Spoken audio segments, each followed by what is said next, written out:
Hey everyone, welcome to English 249, Technical Writing. I'm Brandy Springstube and I'll be your professor this semester, this summer. And I'm looking forward to having a really good summer together. Just to give you a little heads up right now, I'm starting off this semester in Egypt. So if you hear lots of loud noises, if you hear any really loud bangs or kids screaming or anything in the background of any of these videos the next couple of weeks, it's just because I'm in a very large, heavily populated city in an apartment, and there's really not a lot of soundproofing that goes on, and you just kind of get used to it. So I just hope that you can not be distracted by those noises.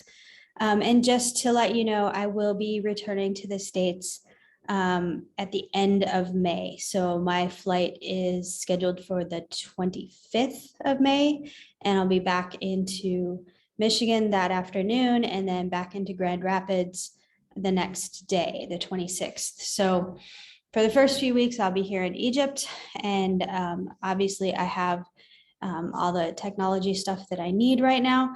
So you shouldn't have any trouble getting in touch with me if you need to through email or whatever. So, all right, so let's talk about technical writing.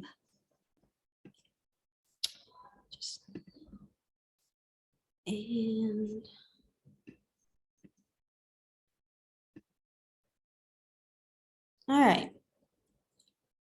So here is my name spelled out for you, Springstube. It's a lovely last name, good old German last name there, but if you just get the spring part right, I'll be happy. English 249 is our class, and here is my email address, bspringstube@grcc.edu. So that's the basic information that you need in order to contact me anytime. As we go through these presentations, these slide presentations, you will look for these little monitor icons. Sorry, I'm losing all my words. Look at for these little monitor icons, and when you see those, that's where you know to click for a video for our class. So each set of slides will have multiple videos within, one for each section. I think that most students find it easier to handle shorter videos than one really long video. So what is English 249? That is a good question. So in this course, we explore how we find, create, and deliver technical information in the professional world. So you can think of this as a professional writing course, and it would be geared towards the kind of writing you would do for technical purposes rather than just like your essays that you do for your English classes or your history classes or sociology classes. It's not academic kind of writing. And so we'll be talking a bit about the differences between this professional technical writing and academic writing, because for many of you, it's going to require a pretty significant shift in your approach, your attitudes, and the way you think about writing. And so you'll have to kind of move out of some of those habits that you've developed through your English classes, your composition classes, and your other academic classes that include writing essays. And you'll have to kind of move more towards, say, if you take science classes, lab reports. Lab reports are a kind of technical writing, and you know that they are not the same as an essay in that subject, even a research essay. So we're going to talk about how those kinds of writings compare and contrast with one another. And then we'll be focusing on, well, what do we do to write in the professional world? What kinds of writing will we have? And how do we approach that writing to deliver the best technical content that we can? So the first thing we want to do though is look at this syllabus for the course. You will find this syllabus linked on Blackboard, and we will take a look at Blackboard and how it is set up shortly. But you can find this on Blackboard. Obviously, it is linked right there in the slides as well. And I'm going to increase the size, make it easier to read from where I'm sitting. Okay, so our class runs from the 9th of May through the 16th of August. It is a 14-week class. Just a heads up, we have a final project. We do not have a final written exam, nor do we have midterm, a written midterm exam. However, if there are any of you who would like such things, just let me know and I'll be glad to create them.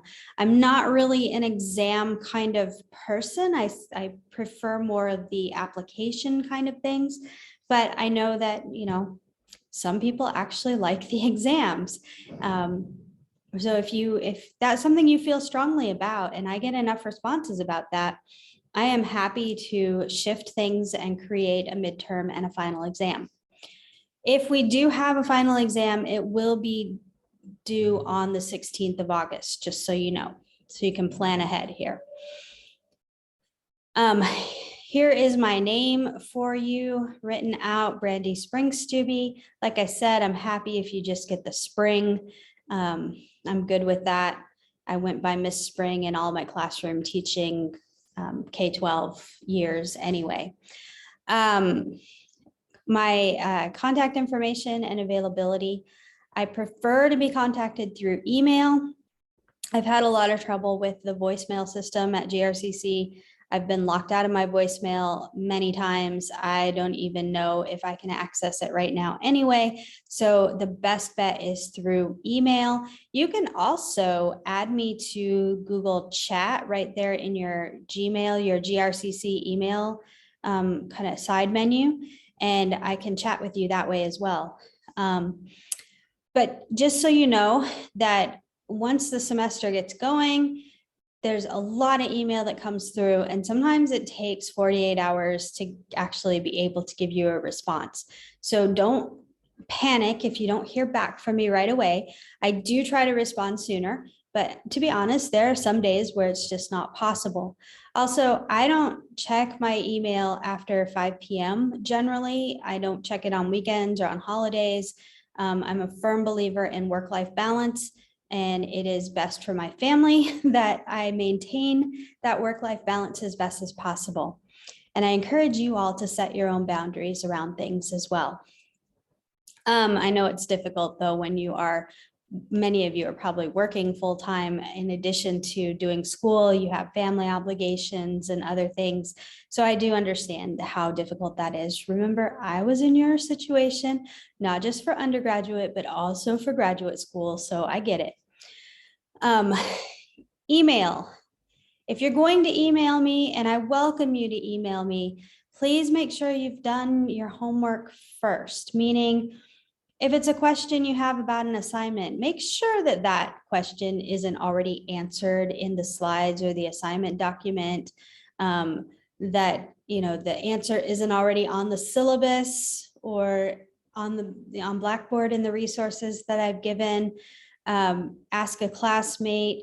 And then if you have questions, you made sure that you don't have access to that answer, then go ahead and ask the questions. It's really frustrating to receive an email such as, what pages were we supposed to read again? When those pages are clearly stated in the assignment section on the slides and on the assignment link on Blackboard. So, make sure you're checking first. That's all I ask. And then I'm absolutely happy to answer any questions you have.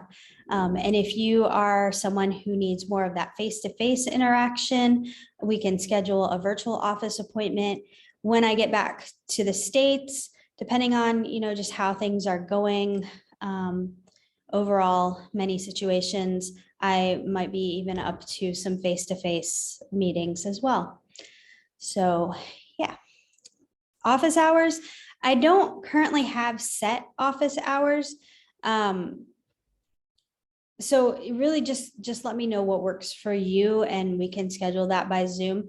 I also teach a bunch of kids online. Most of them are homeschooled.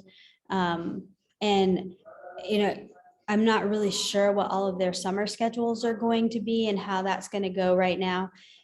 We just had a big break with most of the kids for Ramadan, or at least for the last couple of weeks while I was traveling and coming, getting settled in here in Egypt. So yeah, we're gonna have to kind of play that by ear right now. And then if I do have a good block available for office, like regular office hours, I will let you know what those days and times are. But I'm also pretty flexible, and I do understand, like, if you're working 9 to 5 or any variation of that, it would be really hard to do a meeting, midday. Maybe you need yours in the evening. And if you think I'm only available on Monday and Wednesday from 2 p.m. to 4 p.m., that leaves you out. I don't want you to think that. So I would rather have them by appointment so that you can let me know what your availability is, and I'll do my best to accommodate it. I already told you about the voicemail being unreliable. You can try to use it. You may end up getting someone at the pool, at the field house pool, because that seems to be what's happening lately. I don't really know. All right. So I'm assuming you all read the description for the course before you enrolled in it. So I'm not going to read that to you now. The learning outcomes, you're going to need to show by the end of the semester that you can analyze and compose appropriate technical documents to address workplace problems. You need to be able to incorporate visuals into those technical documents in a meaningful and purposeful way. You need to gather, evaluate, and cite information for technical writing. You need to be able to show that you can consider ethical, legal, and safety issues in creating technical documents. You need to utilize technology to develop and deliver technical documents. And finally, you need to be able to write various technical documents, including but not limited to a specification sheet, assembly instructions, emails, memos, proposals, and a technical report. So we will have some of those, and we will have some other things that we are doing in the class. This summer, your required book is the Handbook of Technical Writing, 12th edition. You can find that in the GRCC bookstore. You may be able to find it on Amazon as well, or any of the used textbook sites, or even possibly in one of the GRCC textbook swap. I'm sure there are Facebook pages and stuff like that. I don't know. I've heard about them, but I don't know them because I'm not a student this semester. So yeah, there are places to find the book, and you will need to be able to refer to it. So please make sure that you have access to a copy. They should have a copy on reserve at the GRCC library as well. So, and those of you who may be guest students from other institutions, your home institution may also have a copy on reserve in your own, or even in circulation in your own library. You obviously need to have computer and internet access because this is an online course. If you have trouble with that, there are resources at GRCC, and there should be a link later on in the syllabus. You will need to be able to do your work in Microsoft Word or in something where you can create a PDF. So for example, you can make PDFs from Google Docs simply by going to File, and then you can go to Download, and then you can choose PDF document. So that, if Google Docs is your jam, that's an easy way to do that. If you're like me and you use a Mac and you have Pages, but you don't have Word and you don't want Word on your computer, you can export to PDF in the Apple Pages file settings. So you just go to File, Export, PDF, and that will save it as a PDF that you can use. Let's see. If you want Word and you don't have it, you can get it for free. at this link here using your GRCC email address. And that will, it's not just Word that you have access to there, you have access to the whole Office suite, I believe you used to. So you should still have access to the whole Office suite, the basics, you know, Word, Excel, PowerPoint.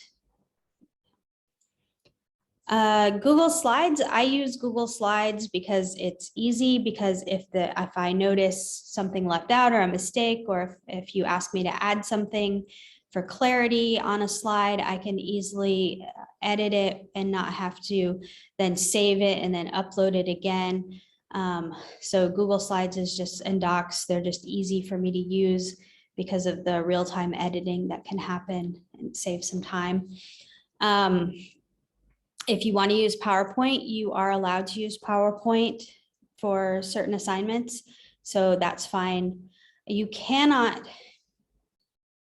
you can use Apple Keynote, but you again would have to export it as a PowerPoint or as a PDF. You can't upload pages or Keynote or numbers or any of that to the Blackboard system. It can't handle the Apple software. Access to YouTube, access to Zoom. Zoom would be if you want to do the virtual office hours. If you don't have access to Zoom, you don't want to use Zoom, there are other options, and you just let me know and we'll work something out. But Zoom just kind of seems to be the go-to these days, especially because you can't record on Google Meet anymore. Frustrations. Anyway, course attendance policies, I hold the same basic attendance policy as GRCC, that all classes require attendance. There are no excused or unexcused absences. Well, technically every absence is unexcused at GRCC. We are an attendance taking institution, which means that I do record attendance each week. And that is because federally we are required to report non-attendance, and that affects your financial aid distribution. So be aware of that. If there's going to be a week that, say, you know, the 4th of July week, you're going on vacation with your family, you're going to get work done ahead of time and you're going to submit it, or you're getting back, you know, late on the weekend, but you're still going to get work in, but you're not going to be in, you know, in the middle of the week. Please let me know about that ahead of time. We can make arrangements if we need to. I can also make a note of that so that I don't sit there and start that timeline of, hey, so-and-so hasn't done anything this week. If they don't do anything by the end of next week, I have to report them. So acceptable indications of attendance are participation in team activities. Teamwork is a very important part of technical writing. So you will have several team activities throughout the semester, including one bigger team project that you'll do. You have to participate in your team activities. If you're not doing that, then that's, you know, an example of non-attendance. Submitting your assignments by the due date is also part of attendance. If you're habitually late with your assignments, or you just submit them 2 weeks late to keep from getting dinged on the attendance, you know, that's not meeting that attendance requirement of submitting your assignments by the due date or before the due date.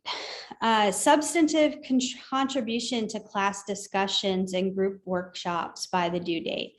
There will be use of the discussion board on Blackboard at different points throughout the semester. There will be group workshops.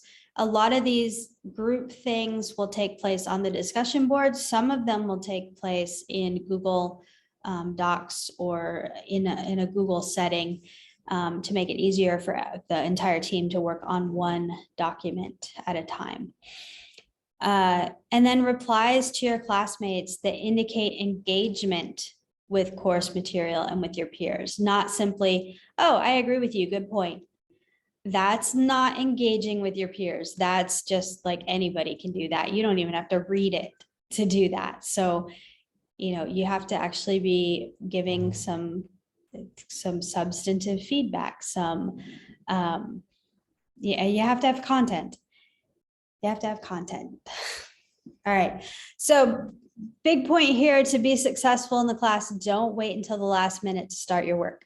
Plan on checking Blackboard and email daily for important information, or at least every other day, just to make sure. And every time I post something to Blackboard, like if on an announcement, I make sure that it's sent as an email. All right. So participating in, see, this is where we get the benefits. You can see in real time the benefits of using Google over using other software. So last semester I taught this as a virtual course. The semester that just ended was a virtual course, and I forgot to change this line when I copied the syllabus and started changing it up for this class. So participation in an online course. This may be your first experience in an online course, not likely given the last 2 years of life that we've lived, but just in case, for some of you who are maybe brand new to school these days, this might be your first time, and it might be a different experience than an on-site class. So some things you want to think about are following the weekly agenda. So the slides presentations, treat them as kind of your agenda. There's always a slide at the end that tells you the assignments that are scattered throughout the slides. It kind of brings them all together at that slide at the end. So, make sure that you're paying attention to that. Read them carefully. All the documents will be linked in the slides. So read the documents that are linked carefully, because most of the time those documents will give you expanded information. So you want to make sure that you're paying attention to that. You want to adhere to the deadlines.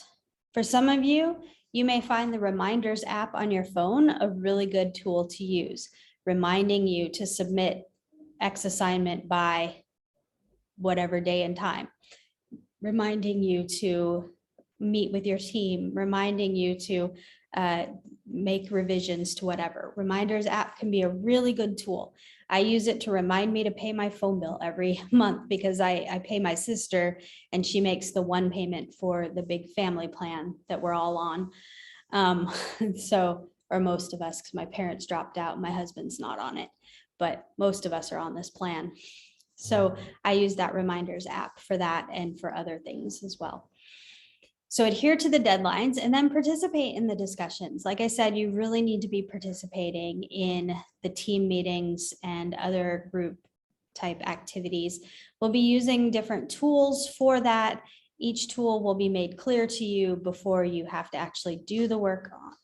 So, just be attentive to how you're supposed to be meeting together to do the work. Consider your workspace. This is something that's often overlooked as well. Like what kind of space do you need for working? You want to treat this time just like, you're in an in-person class. So maybe for some of you, that means scheduling it as if it were a class. Maybe you have a particular block of time on Monday and Wednesday. And so Monday and Wednesday, you're going to do your work for this class. You'll do it on those days. You'll maybe other days as well. So those are the days you want to set aside that time, put it in your schedule, however you keep a schedule, whether it's on an app on your phone or your computer, or you're like me and you use the old-fashioned paper planner. But schedule in your time. Make sure you have workspace that is conducive to work for you. So there are minimizing your interruptions as much as possible, making it quiet, a consistent place to work, so you're not having to move around all the time unless you like moving around to different places. Just make sure you have all the things that you need when you get started so that you can just sit down and do the work. All right, classroom etiquette. You're going to come across lots of different people in this class. You want to be open to learning from one another. which means you need to be open to listening to others' views, even if you don't agree with them, especially if you don't agree with them. Allow them to challenge you. Allow yourself to think critically about what you're hearing and what you're thinking. And, that helps you to become stronger as a person. But at the same time, you want to show respect to your classmates, regardless of what you think about what they say or what they do. Treat them with respect, treat them with dignity, because we all deserve that much in this life. All right, so our units of study are this one, Introduction to Technical Writing, that is week 1. Writing to Secure Employment, which will cover a few weeks. Writing in the Workplace, which is going to be the large section in the middle of the semester. Writing for Digital Media, which will be a not as large section, but still pretty hefty. And then writing for Presentation, and that formal presentation will kind of count as your final exam. Right. And so some of the assignments that you may do, you will do a professional email, an email of introduction. You will be doing your resume and cover letter and a thank you letter.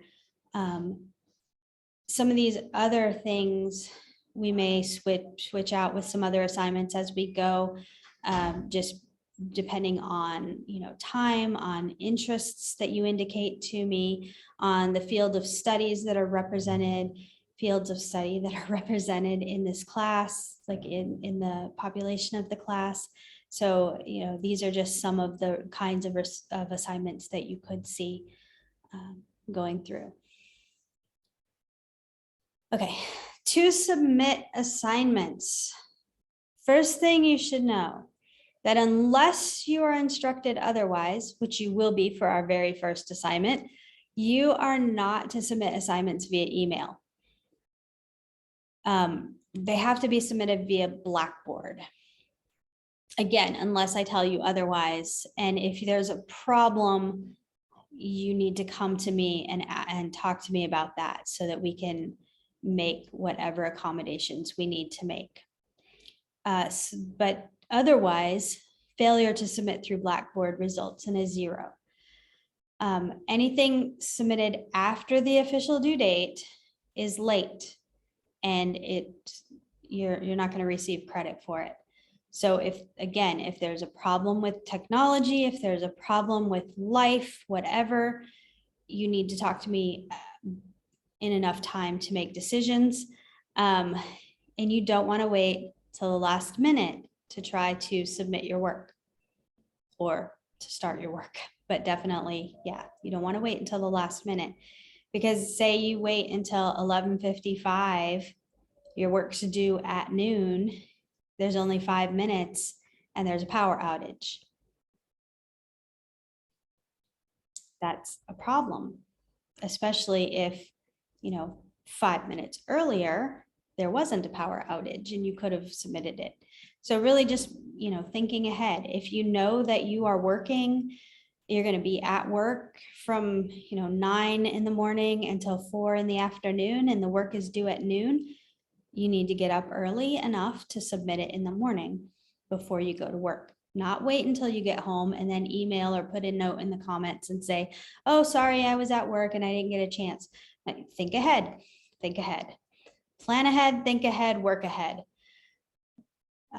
Maybe I should make that the new motto. I don't know.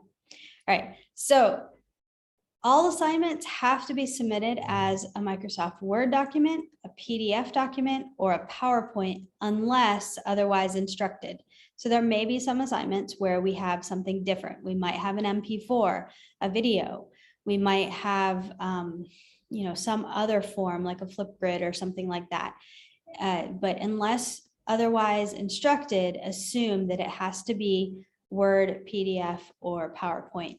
And that is for 2 reasons. One is that Blackboard can only handle certain kinds of files, and those are the files. Those are also the kinds of files that Blackboard can handle that also allow you to do the things that you need to do for this class. And third, I am on a Mac, and most of the time I can open, say, Word documents and PowerPoints through the Mac software, but sometimes for some reason they won't open, or a certain one won't open, and we don't want to be into that situation.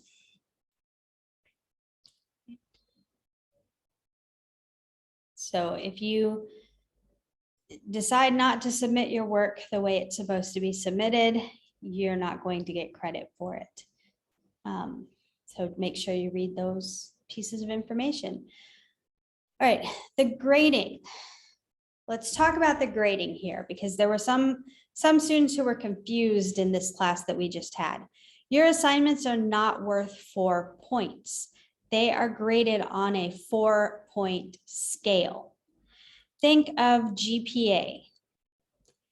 That A you earned in biology is not only worth 4 points.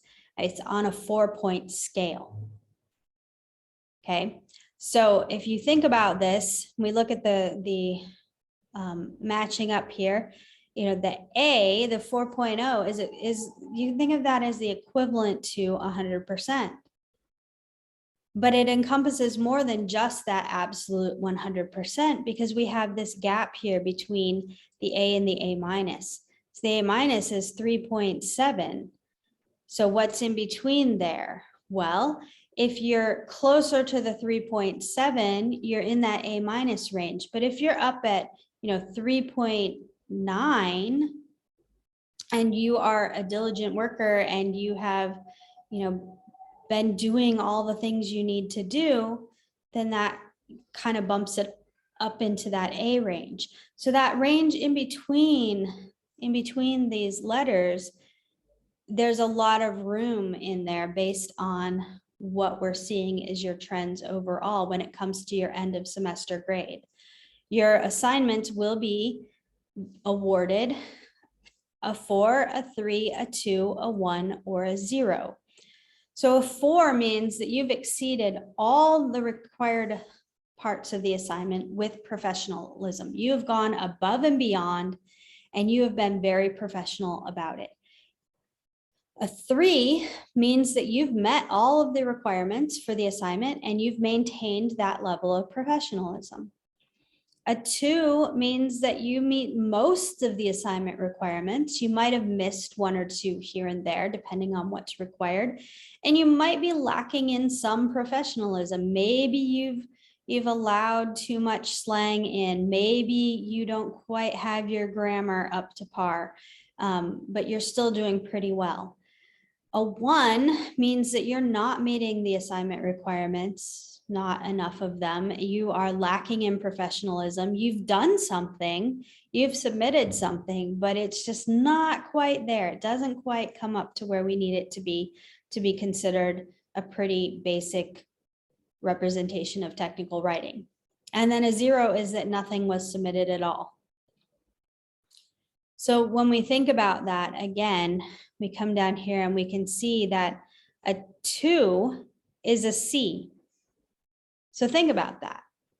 Your 2 is the C grade. That's where the average is. That's an average assignment. It meets most of those requirements.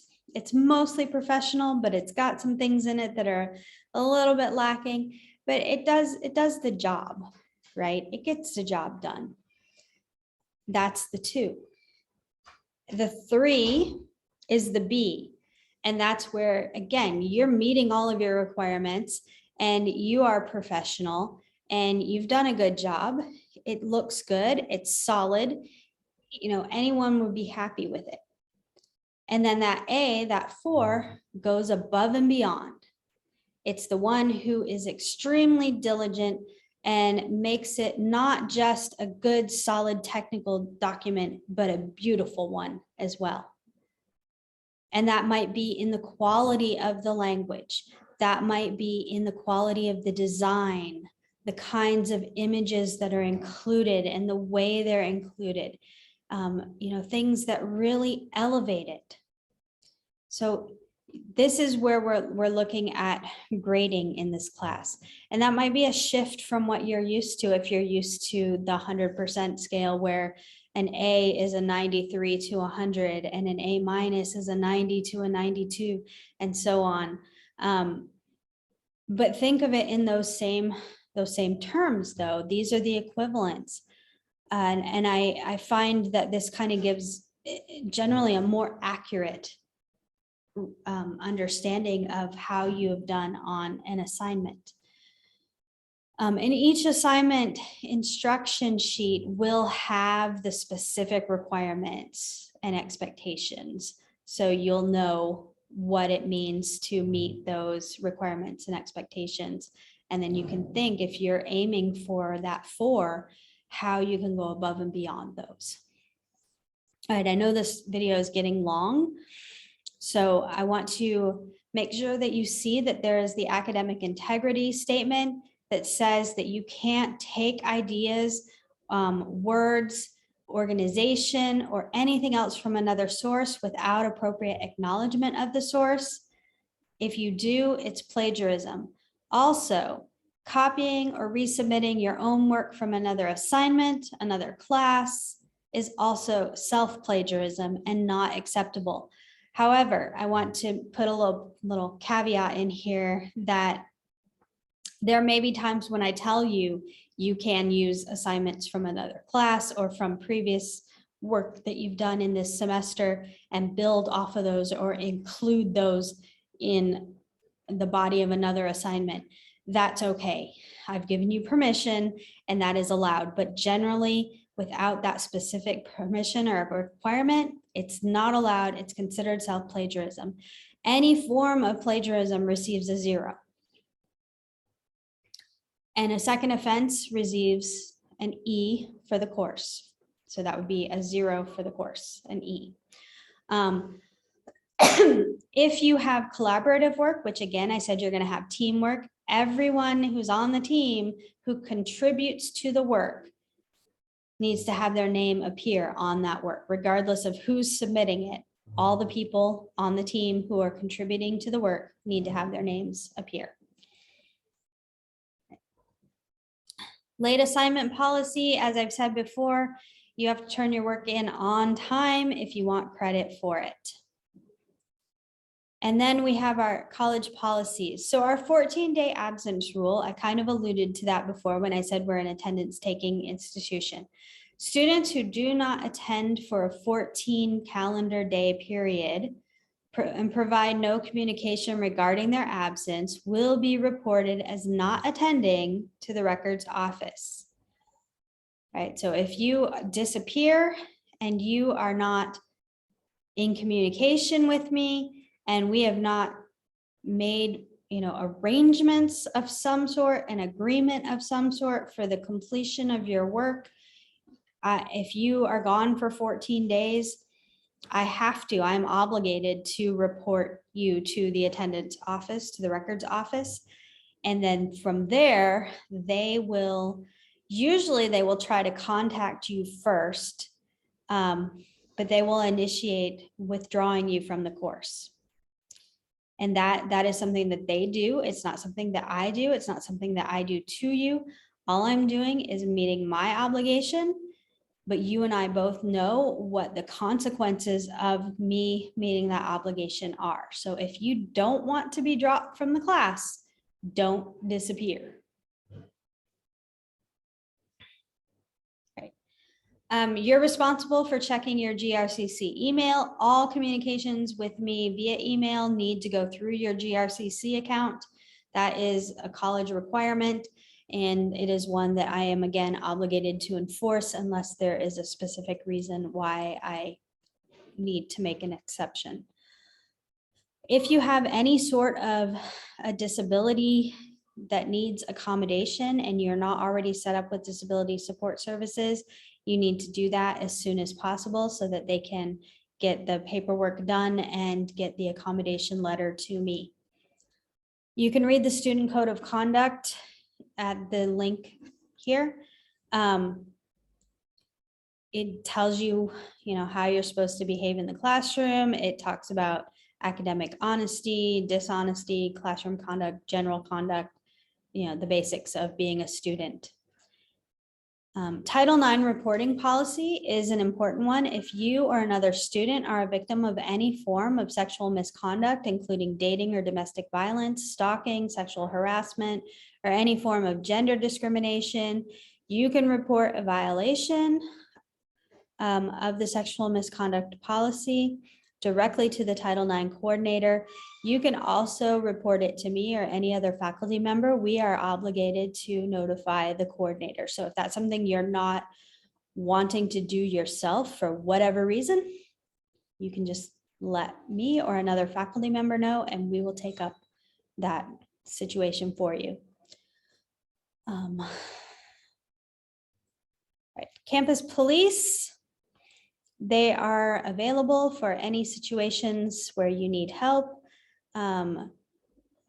If it's an emergency and you're on campus, you can do code 2 on any campus phone, or you can dial 4911 on campus. If you're off campus, you have to do the whole 616, because we have to do 616 now, 616-234-4911. And then, of course, if you're off campus, don't try to get on campus emergency services to help you. Dial 911 for regular emergency services. Right, student resources. This is maybe important for many of you or some of you, even if it's important for one of you, it's important. Resources for food, housing, and other financial assistance. You can check out the Get Help website right there, and they will let you know what's available, and you can figure out who, it'll tell you who to contact, and you can get some help. They've been pretty generous, from what I understand, with helping people get assistance. Right.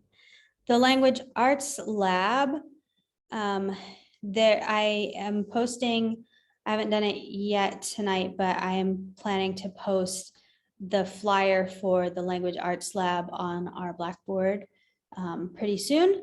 So Maria McKee is the coordinator of the Language Arts Lab, and she has some really fantastic things going. You can go for the regular hours, or you can do virtual visits through Zoom. This information may be altered by the time you actually see this video based on what I see in the flyer that she sent out that I need to open and look at. So yeah, don't pay too much attention to this right now on this video, but when you look at the actual document, the information should be correct. Right. Technology support, if you need help, the help desk is amazing. They are really responsive and very helpful to the best of their abilities, and very rarely does anyone go away without the help that they need. And that would only be if it's something, with your specific computer that they just can't do. Counseling, we do have counseling, not just academic counseling, but we have counseling for mental health, wellness as well. And that is all available through this page right here that's linked, the Counseling Career Development. Okay. I reserve the right to change the contents of this syllabus due to unforeseen circumstances, new information that comes along, mistakes that I discover, anything. You'll be given notice of relevant changes in class through a Blackboard announcement or through GRCC email. Mostly once the semester starts, I don't change unless I notice like a little typo or something, and that's not something I'll notify you of. But if there is something more significant, I definitely notify you of that. And then we have our COVID-19 information, which again may change. I believe that starting when this class starts, they are going back to the full regular operations of campus life and everything, and that you are supposed to simply self-monitor and If you're showing any signs of a cold, allergy symptoms, any other symptoms that are associated with COVID, you're asked to stay home. Obviously, that doesn't affect this class, but you may have other classes that are meeting on campus, or you may have other reasons to go to campus. So it's good to be aware of that. So some of this might change. I've not been notified of any change to this part of the syllabus requirements at this point, so I don't know. But anyway, that's that. That is our syllabus. That is the overview of what's going on the kind of technical end of this class. Very exciting. What I need to do is take this. Hold on. There. This little menu thing gets in the way sometimes. Okay, so that is the basics of our course. The next video will talk about what technical writing is overall, but just want to again welcome you to technical writing, English 249. I'm looking forward to a good, interesting, fulfilling semester with you. The biggest advice I can give you is, don't wait till the last minute. Procrastination's right here. But don't wait till the last minute. Keep whatever schedule or reminders you need to help you, keep the momentum going. To contact me sooner rather than later, anytime you have a concern, anytime you have a question, anytime you have a frustration. Remember that I can't know things that are bugging you unless you tell me. So I encourage you to tell me. I mean, keep it nice, keep it professional, but I do want to hear things that are bugging you as well. All right, so I'll look forward to working with you, and I'll go on to the next video.